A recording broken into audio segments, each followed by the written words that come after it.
राम राम हो भाई सारे दर्शकों ने। मैं तेरा साथी रविंद्र और स्वागत करूँ आपके अपने यूट्यूब चैनल वर्तमान ज्ञापक पर। और आज हम एक ऐसे शख्स के पास पहुंचे हैं, गांव मिठापुर, डिस्ट्रिक्ट भिवानी में पड़ता है। और उनकी कहानी है थोड़ी ही अलग टाइप की है, स्वतंत्रता सेनानी टाइप की है, क्योंकि उस टाइम देश गुलाम होता था और इतने जनों ने या इतने लोगों ने उसमें भागीदारी की थी देश आज़ादी के समय। जैसे कुछ को तो हम जानते हैं, जैसे नाम लेते हैं भगत सिंह हैं, चौधरी छोटूराम जी हैं, ऐसे अनेकों नाम है, सरदार वल्लभ भाई पटेल है, नेहरू है। लेकिन कुछ लोग और भी थे जिनका आज तक किसी को पता ही नहीं।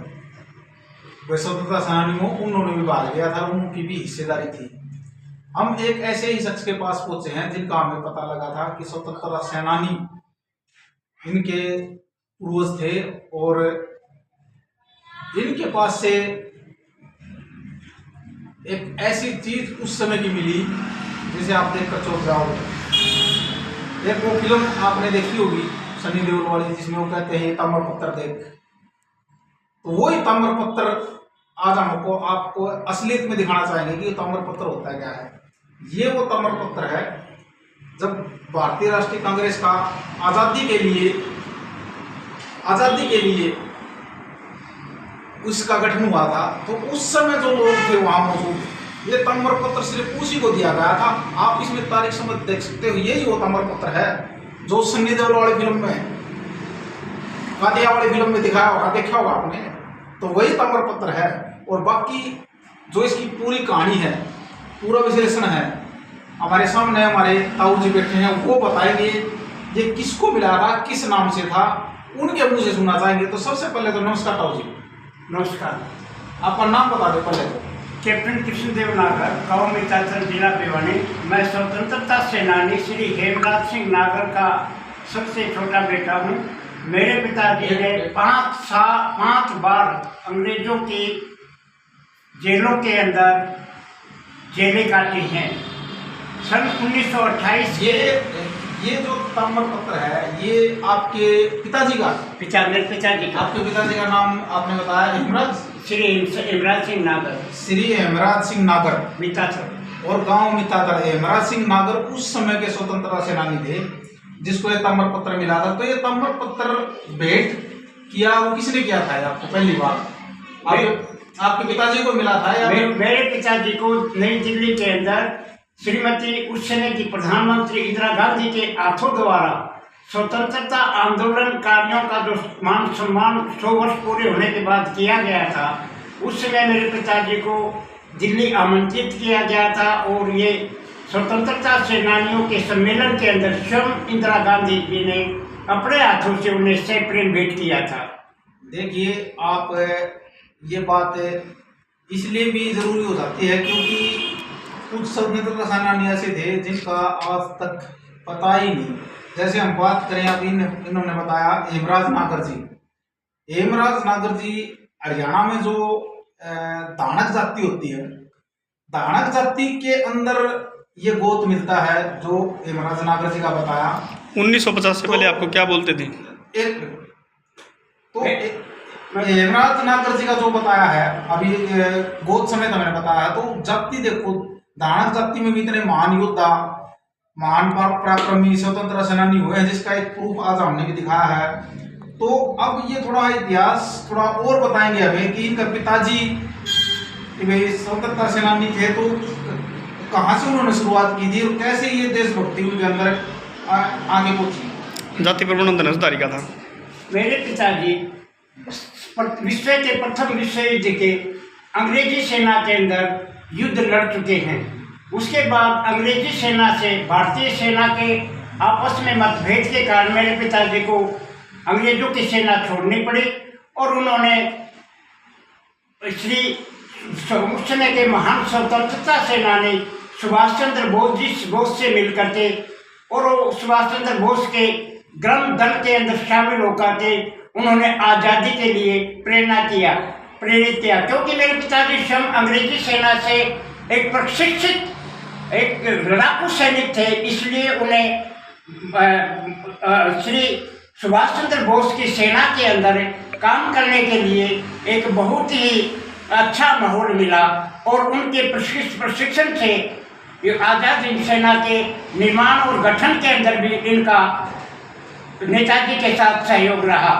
सन 1928 के अंदर भारत के जब अंग्रेज भारत छोड़ो के अंदर लाहौर के अंदर जब श्री लाला लाजपत राय के सामने जब ये प्रदर्शन किया गया था, उस प्रदर्शन में मेरे पिताजी को लाला लाजपत राय ने ये एक टास्क दिया था कि लाहौर से लेकर दिल्ली तक जाने वाली जो टेलीफोन लाइन है उस लाइन को बीच में काटा जाए।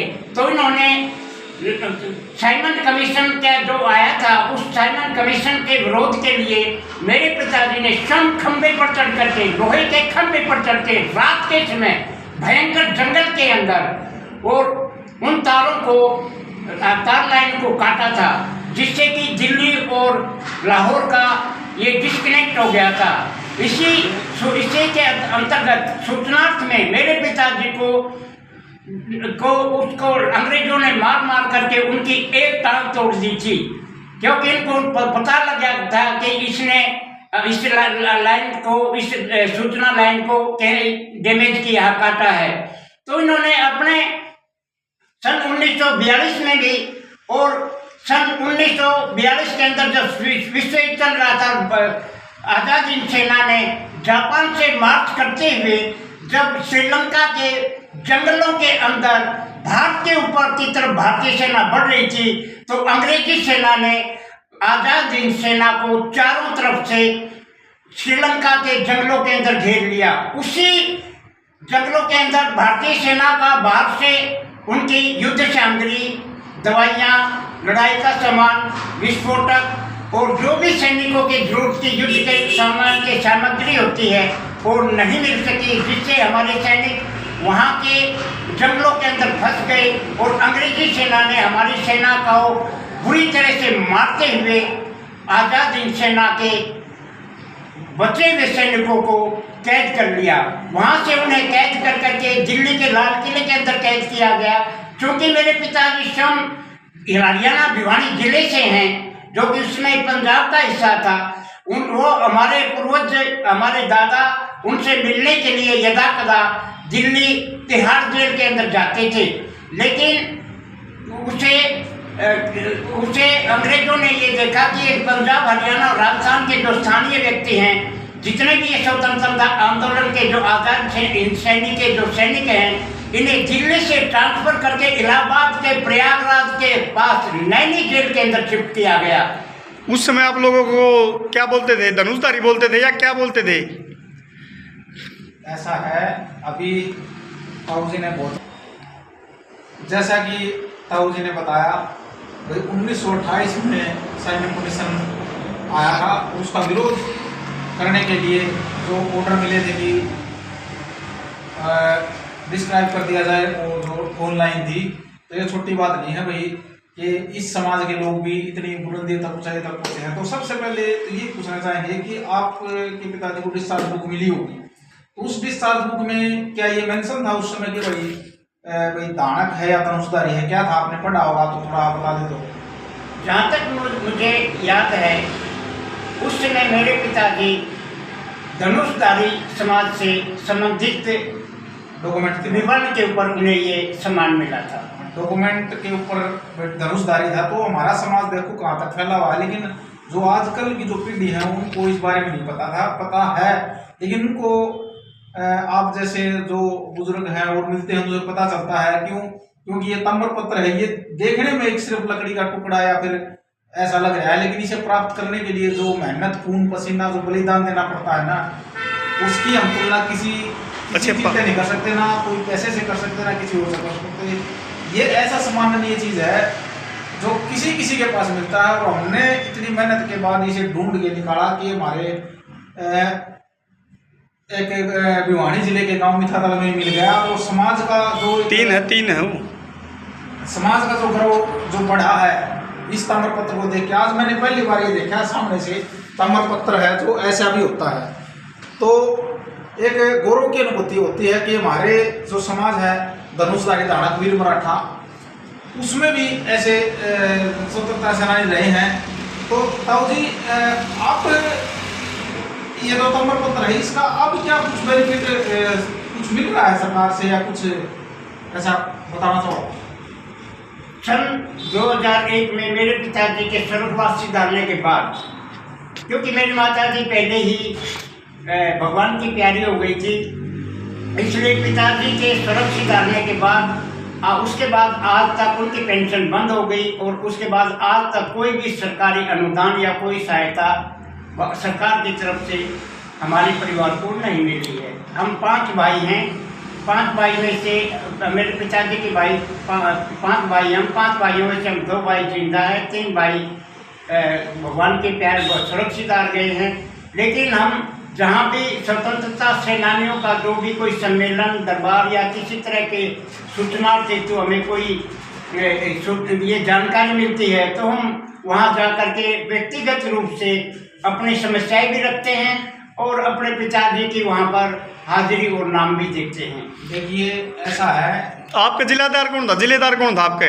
परिवार में? जिलेदार मेरे पिता हमारे परिवार के श्री चंदगी राम जी अंग्रेजों के मुगल शासन में, अंग्रेजों से पहले मुगल शासन के अंदर मेरे पिताजी गांव मिताथल में मुगलों के आक्रमण को चांग और मिताथल के ऊपर होने वाले मुगलों के आक्रमण को रोकने के लिए उन्हें नौरंगाबाद से गांव से लाया गया था और उस चौकी के ऊपर उन्होंने मिताथल गांव के अंदर जो बावनी है चांग की सीमा के ऊपर मेरे परदादा जी ने 52 मुसलमानों को हमारे गांव की चौकी के ऊपर रात्रि पहरे की चौकी के ऊपर उनको उनके आक्रमण को विफल करके उन्हें काट दिया था।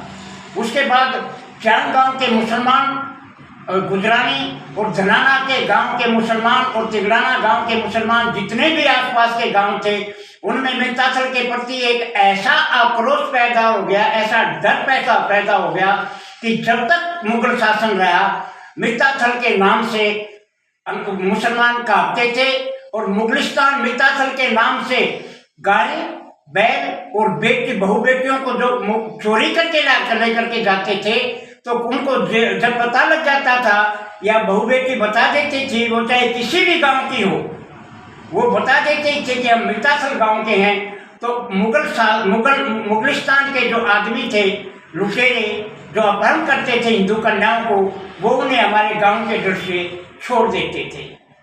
तो ये एक कहानी आपने सुनी ताऊ जी के मुँह से कि एक चंदगी राम जी हुआ करते हमारे समाज से, तो उनका इतना खौफ था जो आसपास के गांव में था कि भी उसके नाम से जो मुगलिस्तान उस समय के मुगल शासक हुआ करते तो नाम सुन के भाग जाया करते।